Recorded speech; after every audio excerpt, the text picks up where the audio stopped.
हाय मैं डीएन वर्मा, स्वागत है मेरे channel biology by Verma sir में। इसके पहले हम लोग 9th क्लास का वीडियो बनाए थे या देखे थे साइटोप्लाज्म के बारे में। इस वीडियो में मैं आपको बताने जा रहा हूँ इंडोप्लाज्मिक रेटिकुलम, जिसको हिंदी में अंतःप्रद्रव्यी जालिका कहते हैं। तो चलिए जानते हैं इंडोप्लाज्मिक रेटिकुलम के बारे में।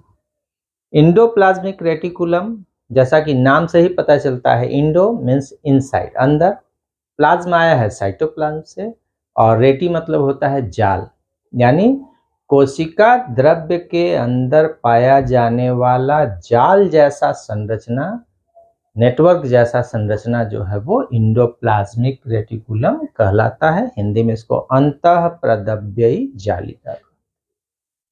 इंडोप्लाज्मिक रेटिकुलम जो है सिंगल मेम्ब्रेनस सेल ऑर्गेनेल है, एक झिल्ली से बना हुआ कोशिकांग है, जिसको के.आर. पोर्टर के द्वारा 1945 ईस्वी में खोजा गया था। किसके द्वारा खोजा गया था? के.आर. पोर्टर के द्वारा 1945 ईस्वी में। उसके बाद इसका नामकरण जो है किसके द्वारा किया गया, इसका नाम किसके द्वारा रखा गया? तो पोर्टर और कॉलमैन जो है मिलकर 1952 में इसका नाम रखे इंडोप्लाज्मिक रेटिकुलम। तो जान गए कि खोजा गया था कब? 1945 में, और इसका नामकरण कब हुआ? 1952 में।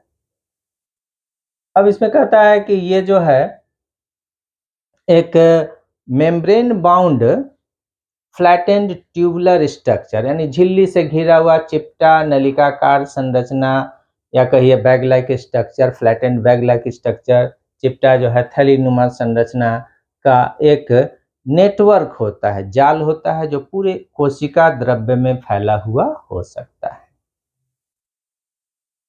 उसके बाद कोशिका द्रव्य को जनरली अगर हम लोग इंडोप्लाज्म और एक्टोप्लाज्म में बांटें तो ज़्यादातर जो है यह इंडोप्लाज्म में कंसंट्रेटेड रहता है, यानी न्यूक्लियस के आसपास एरिया में ज़्यादा कंसंट्रेटेड रहता है, लेकिन यह प्लाज्मा मेम्ब्रेन तक भी फैला हुआ हो सकता है। तो जान गए कि किसके द्वारा खोजा गया है क्या ये? तो ये जो है एक झिल्ली का बना हुआ कैसा चिपटा नलिकाकार जालनुमा संरचना है, जो पूरे कोशिका द्रव्य में फैला हुआ रहता है। उसके बाद जो है जानेंगे कि ये जो है कहता है कि कहाँ से कहाँ तक रहेगा। तो nuclear membrane, outer nuclear membrane से प्रारंभ होता है। It originates from the outer nuclear membrane. कहाँ से प्रारंभ होता है? बाहरी केंद्रक झिल्ली से जो है ये प्रारंभ होता है, and may reach up to the plasma membrane. और कहाँ तक जा सकता है? प्लाज्मा झिल्ली तक जाकर ये उससे मिल सकता है, यानी आउटर न्यूक्लियर मेम्ब्रेन से प्लाज्मा मेम्ब्रेन के बीच में यह फैला हुआ हो सकता है। लेकिन जैसा कि मैं बताया, ज़्यादातर ये कंसंट्रेटेड रहता है। अगर प्लाज्मा मेम्ब्रेन तक नहीं पहुंचा है तो इंडोप्लाज्म वाले रीजन तक ही ये कंसंट्रेटेड रहता है। उसके बाद जानेंगे कि इसका ऑरिजिन कहाँ से है, कहाँ से ऑरिजिनेट करता है। तो ये जो है आउटर न्यूक्लियर मेम्ब्रेन से ऑरिजिनेट करता है। जब ये न्यूक्लियर मेम्ब्रेन से प्लाज्मा झिल्ली तक फैला रहेगा तब पता ही नहीं चलेगा कि प्लाज्मा मेम्ब्रेन से बनकर आया है न्यूक्लियर मेम्ब्रेन तक, या न्यूक्लियर मेम्ब्रेन से बन के गया है प्लाज्मा मेम्ब्रेन तक। लेकिन जब ये पूरा प्लाज्मा मेम्ब्रेन तक नहीं पहुंचा हुआ है, तब इसके संरचना को देखकर हम लोग समझ पाते हैं कि ये बनना कहाँ से शुरू हुआ था? तो आउटर न्यूक्लियर मेम्ब्रेन से बनना शुरू हुआ था। तो ऑरिजिन कहाँ है? तो it originates from outer nuclear membrane. कहाँ से उत्पन्न होता है? तो बाहरी केंद्रक झिल्ली से उत्पन्न होता है। तो इसका ऑरिजिन जान गए। केमिकल कंपोजिशन क्या है, किस किस रासायनिक पदार्थ से बना होता है? तो it is made up of lipoprotein. ये किससे बना होता है? तो वसा और प्रोटीन से मिलकर बना होता है। ठीक उसी तरह just like plasma membrane, the chemical composition of plasma membrane, उसी तरह जिस तरह की प्लाज्मा झिल्ली का रासायनिक संगठन है, तो उसी तरह यह जैसे प्लाज्मा झिल्ली लाइपोप्रोटीनस होता है, वसा और प्रोटीन से बना होता है, उसी तरह इसका मेम्ब्रेन भी वसा और प्रोटीन से बना हुआ होता है। उसके बाद कहता है कि ये जो है एक जो है पूरे सेल में एक नेटवर्क सिस्टम बनाता है। एक पूरा जो है जाल के तरह ये फैला रहता है, और प्रोटीन और वसा को सेल में जहाँ चाहिए वहाँ जो है ये उसको पहुँचाता है। अंदर ही अंदर सुरंग के तरह इसमें जो है रास्ता रहता है और इसीलिए इसके अंदर के रास्ते को ल्यूमेन कहते हैं। और चूंकि ये सुरंग के तरह पूरे सेल के साइटोप्लाज्म में बिखरा हुआ रहता है और इसीलिए इसको टनल ऑफ द सेल, कोशिका का सुरंग भी कहा जाता है। अब जानते हैं कि ये जो है, ये तो हम लोग जान गए कि ज़्यादा कंसंट्रेटेड कहाँ रहेगा, तो ये इंडोप्लाज्म की ओर ज़्यादा कंसंट्रेटेड रहेगा। और ये लगभग सभी जो है ऑकरेंस इसका है, कहाँ पाया जाता है, तो found in almost all eukaryotic cells, सारे यूकैरियोटिक सेल्स में पाया जाता है। लेकिन कहाँ नहीं पाया जाता है, तो एब्सेंट इन बैक्टीरिया, ये बैक्टीरिया यानी जीवाणु में नहीं पाया जाएगा, क्योंकि जीवाणु का सेल कैसा है, प्रोकैरियोटिक सेल है और प्रोकैरियोटिक सेल में मेम्ब्रेनस सेल ऑर्गेनेल्स नहीं होते हैं, एब्सेंट होते हैं, तो ये बैक्टीरिया में नहीं पाया जाता है। मैमल्स के जो है मैच्योर आरबीसी में, मैच्योर मैमेलियन आरबीसी जो स्तनधारी जंतु हैं, इनके परिपक्व लाल रक्त कोशिकाओं में यह नहीं पाया जाता है। एम्ब्रियोनिक सेल्स में, भ्रूण की कोशिकाओं में नहीं पाया जाता है। तो ये जो है हो गया कि कहाँ कहाँ नहीं पाया जाता है, तो प्रोकैरियोटिक सेल में, बैक्टीरिया में नहीं है ये, और उसके बाद मैमल्स के जो है मैच्योर आरबीसी में नहीं है, और उसके बाद एम्ब्रियोनिक सेल्स में ये नहीं पाया जाता है। यह सबसे ज़्यादा किस कोशिका में पाया जाता है, तो यह सबसे ज़्यादा जो है, मतलब ये जाल के तरह सबसे ज़्यादा किस कोशिका में जो है बिखरा रहेगा, तो सबसे ज़्यादा प्रोमिनेंट है किस में, तो वाइसल सेल्स में, जो लिपिड मेटाबॉलिज्म में इंगेज हैं, जो वसा के उपापचय में जो है व्यस्त हैं, ऐसे कोशिकाओं में जो है यह काफ़ी ज़्यादा मात्रा में और स्पष्ट जो है पाया जाता है, ज़्यादा बिखरा रहता है जाल के तरह। जैसे एडिपोज जो है टिश्यू के कोशिकाओं में, ब्राउन फैट सेल में, उसके बाद कहता है कि एडिनल ग्लैंड के कॉर्टेक्स वाले रीजन के सेल में, एडिनोकॉर्टिको सेल्स में, और उसके बाद टेस्टिस के अंदर जो इंटरस्टिशियल सेल्स या लेडिक सेल्स हैं, उसके अंदर जो है ये बहुत ज़्यादा मात्रा में फैला रहता है, क्योंकि ये सारे सेल्स लिपिड मेटाबॉलिज्म से जो है रिलेटेड हैं। जो एड्रिनल जो है ग्लैंड का कॉर्टेक्स वाला रीजन है, इससे स्टेरॉयड हार्मोन्स निकलते हैं। जो इंटरस्टिशियल सेल है, ये टेस्टोस्टेरोन बनाता है, ये भी स्टेरॉयड हार्मोन है। तो स्टेरॉयड्स जो है टाइप ऑफ फैट हैं, और इसीलिए कहता है कि ये जो है वैसे सेल्स जो फैट मेटाबॉलिज्म में इंगेज हैं, उसमें ये बहुत ज़्यादा डेवलप्ड होता है। अब जान लेते हैं टाइप्स ऑफ ईआर, यानी अंतःप्रदव्ययी जालिका के प्रकार के बारे में। तो इंडोप्लाज्मिक रेटिकुलम जो है दो प्रकार का होता है, rough endoplasmic reticulum and smooth endoplasmic reticulum. Hindi में कहेंगे रुखरा अंतःप्रदव्ययी जालिका और चिकने सतह वाला अंतःप्रदव्ययी जालिका, शॉर्ट में RER और SER को। तो दो तरह का इंडोप्लाज्मिक रेटिकुलम हो गया, दोनों में अंतर ही देख लेते हैं, कैरेक्टर्स जो है में कहाँ कहाँ अंतर है। RER जो है कहता है it contains ribosomes on its surface, इसके सतह पर राइबोसोम पाए जाते हैं। SER में कहता है कि it is devoid of ribosomes on its surface, SER के सतह पर राइबोसोम्स नहीं पाए जाते। पहला अंतर हो गया कि RER के सतह पर राइबोसोम्स होते हैं और SER के सतह पर राइबोसोम्स नहीं होते। दूसरा डिफरेंस हो गया कि राइबोसोम्स की उपस्थिति के कारण, due to the presence of ribosomes, the surface of RER is rough. Ribosomes की उपस्थिति के कारण ही RER का सतह कैसा है, रुखरा है, इसीलिए हम लोग इसको RER कह रहे हैं। और राइबोसोम्स की अनुपस्थिति के कारण ही जो SER है इसका सतह चिकना है। Due to the absence of ribosomes on its surface, the surface of SER is smooth. तीसरा डिफरेंस क्या है, it gives site to the ribosomes to synthesise protein. यह राइबोसोम को, RER जो है, यह राइबोसोम्स को प्रोटीन बनाने के लिए जगह देता है, खुद नहीं बनाता है, स्वयं नहीं बनाता है, राइबोसोम को जगह देता है प्रोटीन बनाने के लिए। जबकि SER जो है अपने ल्यूमेन में, अपने अंदर जो है, जो इनका खाली जगह है जिसको ल्यूमेन कहते हैं, वहाँ लिपिड का स्वयं सिंथेसिस करते हैं, यानी SER के ल्यूमेन में लिपिड का, वसा का संश्लेषण होता है। तो it gives site to the ribosomes to synthesise protein, ये राइबोसोम को प्रोटीन बनाने के लिए जगह देता है। और it itself synthesises lipid inside its lumen, या अपने ल्यूमेन के अंदर खुद जो है या स्वयं जो है लिपिड बनाता है।